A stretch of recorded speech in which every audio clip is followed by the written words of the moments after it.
Hi guys! So, A Famine of Crows, Four Horsewomen of the Apocalypse, number 3, releases in a couple of days.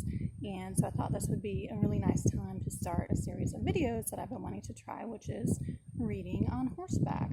So, we have, let me see if I can try to do this with my phone, we have my handsome beast, Maximus. Let me see if I can get him to look at the camera a little bit. Oops, and I'm turning it wrong. So, Max is my horse. He's an Oldenburg thoroughbred mix. And anyway, and then the first book in this series is the one I'm going to read from today, A War of Daisies. And this is the 4th series that I've written. All of my series are fantasy, different flavors of magic and supernatural creatures. But this is the first series that really combines my two passions, horses and fantasy books. So while it has, angels and demons and heaven and hell and supernatural creatures and all kinds of other drama, at its core are horses and horsewomen. And so that's what makes it extra special in my heart and hopefully in your heart too. So anyways, I'm going to switch the camera around and start reading from the first chapter of A War of Daisies. The afternoon blazed so hot and so bright that Willow was having a hard time taking proper aim, and damn it all, if she missed her shot, she would shoot the sun itself out of the sky. Waves of heat rose up from the hard red earth, covering everything in a haze of watery lines. Sweat dampened the base of her spine, and dust swirled around her boots. She fired. The high, sharp sound of glass shattering sounded better than a choir of angels. Her target, a bottle on a log, now lay broken in tiny pieces, a spray of blue across the dirt. Willow's heart skipped a beat, and her blood pulsed swiftly in her veins. She lifted the colt to her lips and kissed it. Max is moving 1 second.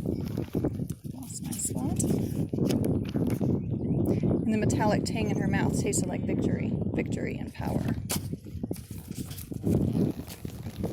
Moving again.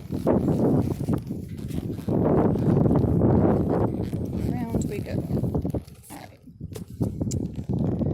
A soft nicker from her mare Bullet alerted her to company. The wind is not helping either. Thank you, wind, for blowing your hair like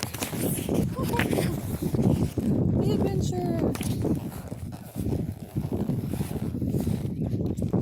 For a moment, she didn't see anything, which didn't sit well at all, but then a familiar Appaloosa emerged from the copse of birch trees near the river.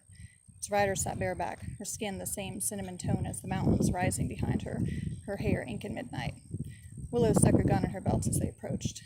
You do know that no matter how good you are, they aren't going to let you enter the sharpshooting competition, or the race. Penelope signaled her gelding to a halt and swung off of him.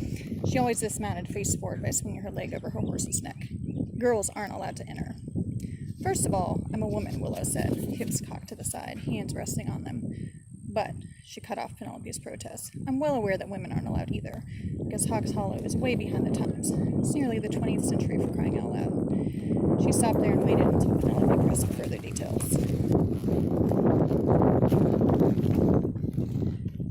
So, you're out here shooting your gun for the fun of it? Willow's lips twisted into a smirk. Well, not that that wouldn't be a perfectly legitimate reason, but no. I'm going to enter the competition. I'm just going to do it as a man. Willow's brow furrowed. I'm not following. I'm going to pretend I'm a man, Willow said with great patience and a roll of her green eyes. Sometimes her friends really lacked imagination. Penelope stared at her for a moment, and then began to laugh, loudly. The sound of it carried up into the cloudless turquoise sky and bounced from the red peaks surrounding them. What's so funny? Willow narrowed her eyes to dangerous slits. You! Penelope waved a hand in Willow's general direction. You're way too pretty to pull off being a boy. I mean, your hair for starters. Willow looked down at her waist-length, arrow-straight platinum hair. It was true. The hair had to go. So, I chop off my hair, and I bind my chest. Easy.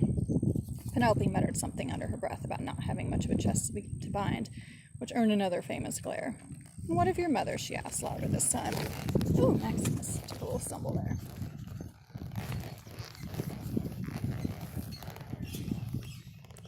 I'm technically an adult, Willow began, but then stopped. It was a weak argument, and she knew it.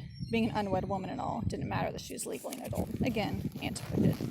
But she'll be out of town, delivering a big shipment all the way to California. Her mother really couldn't blame her for being as rebellious as she was. After all, she herself was an airship pilot, and Willow's father was an outlaw. 1 second. It was like putting together 2 tigers and expecting a house cat. A frown tugged at Penelope's lips. She's going to find out, and she's going to kill you. So if you liked our reading of A War of Daisies, definitely make sure to check out me and the handsome Maximus in the book trailer for the series, which is like a movie trailer but for books. We star as Death and her pale horse, and you can find that at the very top of the homepage of my website, the4horsewomen.com, and that's for the numeral, not the word spelled out, so the4horsewomen.com. All right, talk to you later.